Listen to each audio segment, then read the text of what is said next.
एक घर में 3 भाई और एक बहन थी। बड़ा और छोटा पढ़ने में बहुत तेज थे। उनके माँ बाप उन चारों से बहुत प्यार करते थे, मगर मझले बेटे से थोड़ा परेशान थे। बड़ा बेटा पढ़ लिख कर डॉक्टर बन गया, छोटा भी पढ़ लिख कर इंजीनियर बन गया, मगर मझला बिल्कुल आवारा और गवार बन के ही रह गया। सबकी शादी हो गई। बहन और मझले को छोड़कर दोनों भाइयों ने लव मैरिज की थी। बहन की शादी भी अच्छे घराने में हुई थी।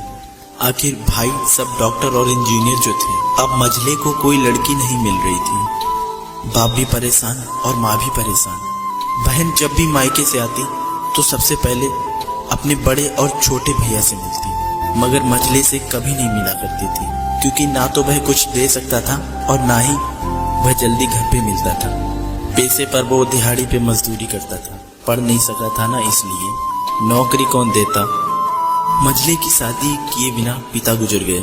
माँ ने सोचा कहीं अब बंटवारे की बात ना निकले, इसलिए अपने गांव की एक सीधी सादी लड़की से मंझले की शादी करवा दी। शादी हो जाने के बाद न जाने क्या हुआ कि मंझला एकदम लगन से काम करने लगा। दोस्तों ने कहा, ये चंदू आज अड्डे पर आना। चंदू ने कहा, आज नहीं फिर कभी दोस्त। दोस्तों ने कहा कि शादी के बाद तू जैसे बीवी का गुलाम ही हो गया हो। चंदू बड़े प्यार से बोला, अरे ऐसी बात नहीं है, कल मैं अकेला एक पेट था, अपने रोटी के हिस्से कमा लेता था, अब 2 पेट हैं।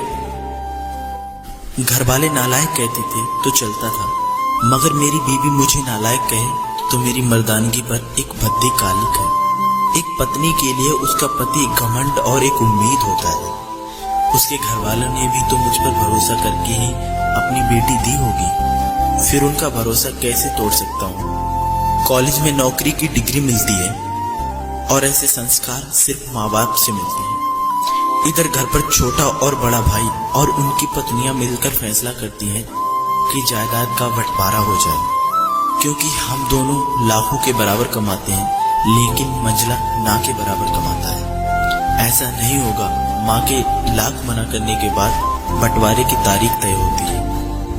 बहन भी आ जाती है, लेकिन चंदू है कि काम पे निकलने के लिए ही बाहर आता है। उसके दोनों भाई उसको पकड़कर भीतर लाकर बोलते हैं कि आज तो रुक जा, बंटवारा कर ही लेते हैं। वकील कहता है ऐसा नहीं होता है, साइन करना होता है। फिर चंदू अपने भाइयों से कहता है, तुम लोग बंटवारा करो, जो मेरे हिस्से में हो वो मुझे दे देना, मैं शाम को आकर अपना बड़ा सा अंगूठा चिपका दूंगा पेपर पे। बहन कहती है, अरे बेवकूफ, तू गवार का गवार ही रहेगा, तेरी किस्मत इतनी अच्छी है कि तुझे इतने अच्छे भैया और भाभी मिले। फिर माँ भी बोली कि अरे चंदू आज रुक जा।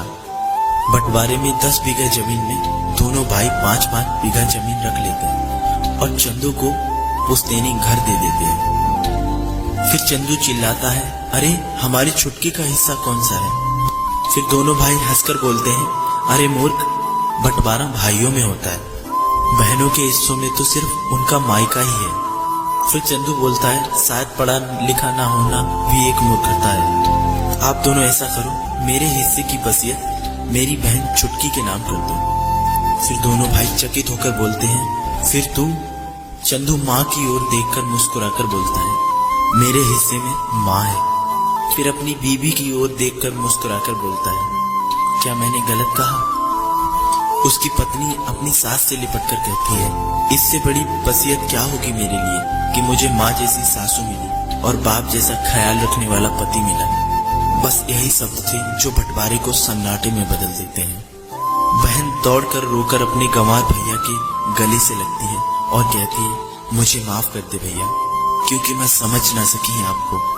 चंदू अपनी बहन को बोलता है कि इस घर में तेरा भी उतना ही अधिकार है जितना हम सबका है। मैंने माँ का चुनाव इसलिए किया क्योंकि तुम सब मुझे याद आओ, क्योंकि ये सब वही कोख है जहाँ हम सब लोगों ने 9-9 महीने गुजारे हैं। माँ के साथ साथ तुम्हारी यादों को भी मैं रख रहा हूँ। दोनों भाई दौड़कर मझले से गले रखकर रोते रोते कहते हैं, आज तो सचमुच का बाबा लग रहा है। सबकी पलकों पे पानी ही पानी है। सब एक बार फिर से साथ साथ रहने लगते हैं। दोस्तों, जब लोग अनपढ़ थे तो परिवार एक हुआ करते थे। मैंने टूटे हुए परिवारों में अक्सर पढ़े लिखे लोग ही देखे हैं।